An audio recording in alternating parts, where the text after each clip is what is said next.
Saludos, profesor. En esta presentación le expondremos acerca de los elementos de la negociación que podemos encontrar en el Brexit. Primero empezaremos con una introducción, definiendo lo que es el Brexit y cuál fue su importancia. Verá, el Brexit es el proceso político por el cual Inglaterra declara oficialmente sus intenciones de salirse de la Unión Europea y dejar de ser un miembro, a través del artículo 50. La importancia de este hecho radica en que el estilo de vida de varias de las personas, tanto de Inglaterra como de la Unión Europea, depende del convenio que hay entre estas dos entidades, ya que estos tienen convenios a nivel económico, político y comercial. Pasando a los antecedentes, primero empezaremos en el año 2016, en el cual se convocó a un referéndum, durante el cual las personas votaron a favor de retirarse de la Unión Europea. Ese referéndum fue llamado como Brexit. Luego, en el año 2017, podemos ver cómo se hace el llamado oficialmente al artículo número 50 de la Unión Europea, el cual declara lo que es la salida de esta misma. En ese mismo año también se llevan a cabo 6 de las primeras rondas de negociaciones, durante las cuales se debatirían las condiciones para las cuales Inglaterra se retiraría de la Unión Europea a nivel económico y legal. En el año 2018 se da la última negociación, después de la cual se redacte el acuerdo de retiro, el cual tendría que luego ser ratificado por la Unión Europea en el año 2010, en el mismo año, pero aún faltaría por ser ratificado por el mismo Inglaterra en el año 2019, que es el año en el cual nosotros pasaremos a analizar. Buenas tardes, mi nombre es Yarden Sondón y acerca de los actores involucrados en la negociación, se han visto involucrados numerosas personas con roles importantes en la negociación del Brexit. Podríamos comenzar por mencionar 3 muy importantes. Primero, el mandatario británico, cuya relación con Europa pasará a la historia, es David Cameron. Asimismo, un personaje que jugó un rol muy importante fue Theresa May, quien cumpliría los deseos de los británicos y materializar la salida del Reino Unido al firmar la carta que convoca el artículo 50 del Tratado de Lisboa, por el que un Estado miembro puede abandonar voluntariamente la Unión Europea. Y por último, otro de los grandes protagonistas de la historia del Brexit, Boris Johnson, el exalcalde de Londres y exministro de Exteriores, quien fue elegido por los conservadores completar el proceso de ruptura con Europa. Estos son los principales 3 personajes, los cuales son muy importantes en esta famosa negociación. Tipo de negociación empleada. Al inicio se presentó aquellos indicios de una negociación distributiva. La Unión Europea presentó tácticas para no negociar la salida del Reino Unido. Al no poder concretar aquello, el Reino Unido estaba dispuesto a cambiar su táctica de negociación a una caracterizada por ser integrativa. El bienestar social de los inmigrantes, la eurozona, la limitación de la soberanía, las regulaciones y movimientos entre fronteras fueron aquellas de esas motivaciones para la Unión Europea de cambiar su táctica de negociación a una integrativa. Claro que los intereses del Reino Unido iban asociados con el argumento de que la Unión Europea frenaba su economía, le imponía reglas, cobros y tarifas con un retorno bajo, justificando así sus posiciones. En esta oportunidad voy a hablar sobre las tácticas de presión que fueron empleadas. El tanteo, que es la Unión Europea, intenta negociar con el Reino Unido viendo hasta qué nivel podría llegar y si es posible que el Reino Unido no se retire de la Unión Europea, pero se dan con la sorpresa que ese no está dispuesto a negociar su salida y que sí o sí saldrían, por lo que cambió su táctica y se negoció solamente sus relaciones futuras luego de su salida. La otra táctica que vemos es a través del desgaste, donde el Reino Unido presenta esta táctica ya que se aferra a su posición de no negociar su salida, logrando que el proceso se alargue, mientras que la Unión Europea pierde esperanzas con el tiempo y optan por únicamente negociar sus relaciones futuras, ya que sintieron que no tenían opción de negociar la no salida. Por lo que de esta manera el Reino Unido cumple su objetivo de que la Unión Europea baje la guardia. Mi nombre es Nicolás Ganosa. Ahora hablaré sobre qué se comunicó en la negociación entre el Reino Unido y la Unión Europea. Al inicio de la negociación se percibieron dos objetivos distintos entre ambos. El Reino Unido buscaba salir de la Unión Europea sí o sí, y la Unión Europea al ver ese comportamiento tuvo la intención de negociar el vínculo del Reino Unido con ellos.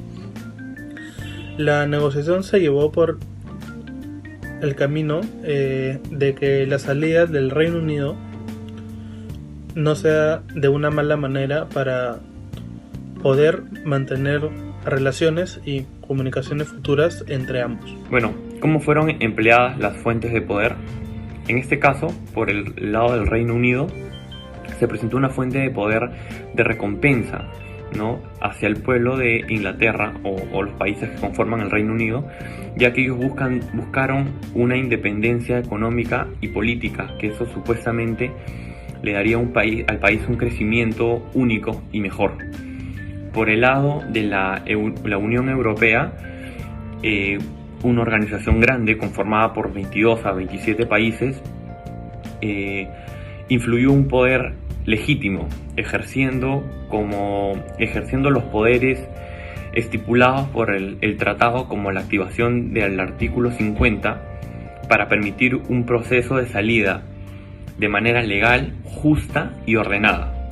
Bueno, en empleo de tácticas marginales, el Reino Unido nunca intentó negociar su permanencia en la Unión Europea. Sin embargo, sí tenían mucha intención de mantener una relación estable con los países que conforman la Unión Europea. Indicar si fue una negociación con dos partes o con múltiples partes, y si estas representaban a la mayoría de accionistas. Está claro que este tipo de negociación involucra muchas partes, ya que la desvinculación del Reino Unido tiene mucha importancia en Europa. El último registro que tuvo la Unión Europea de un país que quiso salir fue un país muy chico, que realmente no repercutía en muchos sectores, ¿no? Creo que como habitantes tenían máximo 60.000 habitantes, entonces era un país muy chiquito. En cambio, Inglaterra es la segunda economía más grande de Europa, entonces evidentemente sí iba a mover muchas cosas. Bueno, está clarísimo que para la Unión Europea era más difícil poder negociar, porque tenía que reestructurar muchos puntos, muchas partes con los países miembros. Entonces, para la Unión Europea era más fácil que se mantenga el Reino Unido dentro del grupo de los 22 o 27 países que se vaya. En cuanto al punto G, que es indicar si fue una negociación compleja, bueno, desde que comenzó el 2019, cada vez que se acercaban las fechas en las que el Reino Unido tenía que irse, por alguna u otra razón, estas se aplazaban y normalmente se posponían. Se dice que la separación entre Gran Bretaña y Reino Unido ha sido el divorcio y a la vez negociación más complicada de la historia hasta el día de hoy. Esto es debido a que se creó muchísima beligerancia política, no solamente los efectos económicos, los cuales fueron devastadores en el sentido del crecimiento del Reino Unido y devaluación de la libra. Por otro lado, el enfrentamiento que hay actualmente entre los partidos políticos dentro del Reino Unido tardará años en que la brecha cierre o arreglen sus acuerdos. Todas las negociaciones en el Brexit representan un reto técnico desconocido. Normalmente una negociación comercial consiste en derribar barreras. Lo difícil y complejo de esta negociación es que esta no las derriba, sino que crea muros y barreras. Angela Merkel, por ejemplo, afirma que sí seguirá siendo una negociación complicada, ya que serían implicadas una serie de relaciones, comercio, pesca y cooperación en seguridad y política exterior. Las negociaciones implican mucho más campos de los que regularmente incluye un tratado tradicional. Como sabemos, reclamar valor es tratar de conseguir el máximo beneficio de una negociación. Es una parte importante de una negociación porque tiene un impacto directo en el resultado final. En el acuerdo de Brexit se exige 39 millones de libras, que son unos 50 millones de dólares americanos, para honrar los compromisos hacia la Unión Europea. La Unión Europea insiste en que Reino Unido permitirá el acceso europeo a aguas pesqueras británicas y comprometerse a una competencia económica justa.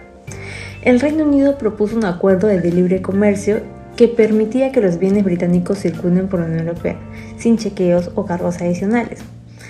Al momento de crear valor, nos referimos a alcanzar un trato que mejore ambas partes o mejorar sin empeorar la otra parte.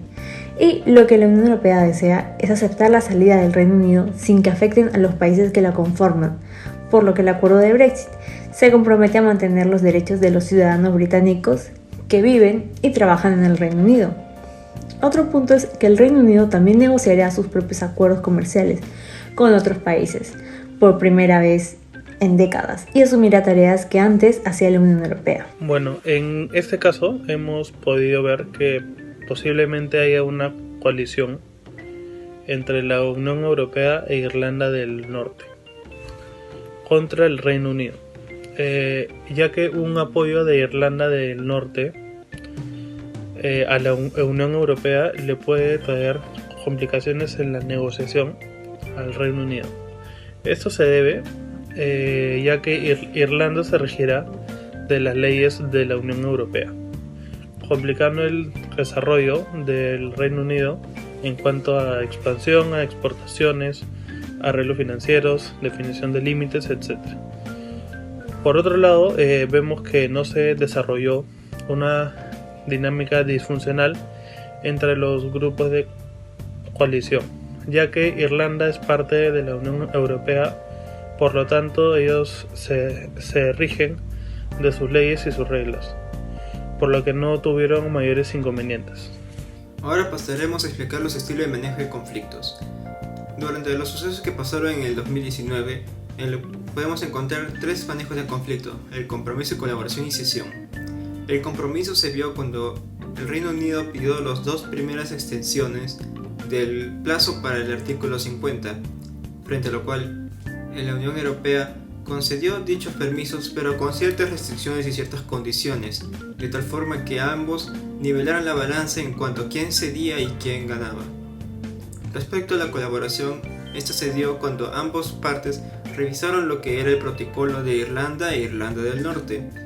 En esta parte, a pesar de que se dijo que no se iban a cambiar ciertas cosas del pacto del acuerdo de retiro, la Unión Europea tuvo la flexibilidad de revisar este protocolo y darse cuenta que habían cosas que se podían mejorar respecto a la situación de Irlanda e Irlanda del Norte, frente a lo cual se llegó a un mejor acuerdo con estas partes. Finalmente, la sesión sucedió en el último pedido de extensión del protocolo del artículo 50, dada por el primer ministro Boris Johnson.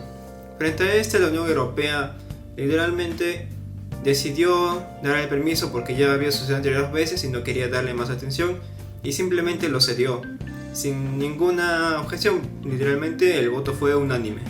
Ahora pasaremos a explicar lo que fueron los impases ocurridos. El principal impasse fue la retirada pedido de una extensión del tiempo del artículo 50 por parte del Reino Unido, haciendo que el proceso fuera mucho más extendido y prolongado de lo que se estaba previsto.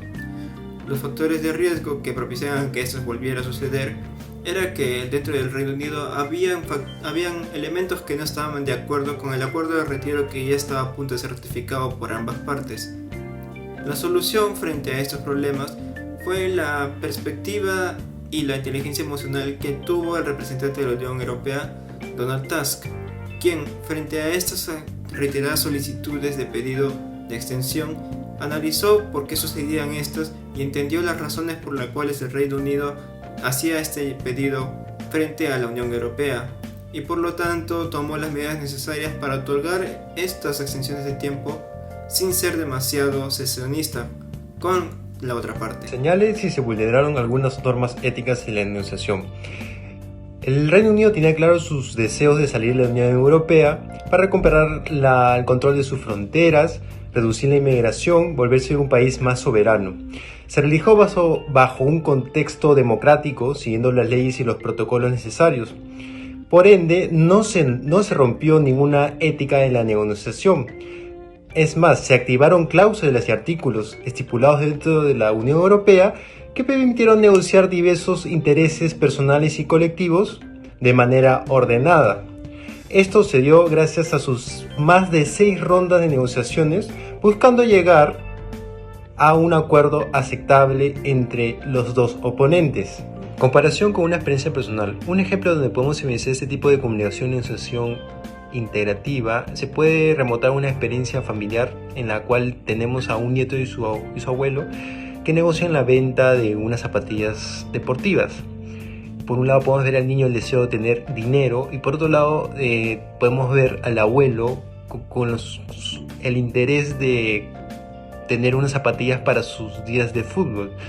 La negociación integrativa comienza cuando ambos comparten sus límites, sus puntos de resistencia y llegan a tener un consenso mutuo que los beneficie. Incluso pueden negociar la rebaja del precio o algunos términos adicionales, pero la idea de este tipo de negociación es que ambos ceden algo a cambio de sus intereses. Bueno, en el punto 4 sobre reflexión y lección aprendida, el grupo identificó 3 puntos importantes en una negociación. Uno es la información. A mayor información tú puedas tener de la otra parte, mejor negociación puedas tener o mejor acuerdo puedas llegar a tener.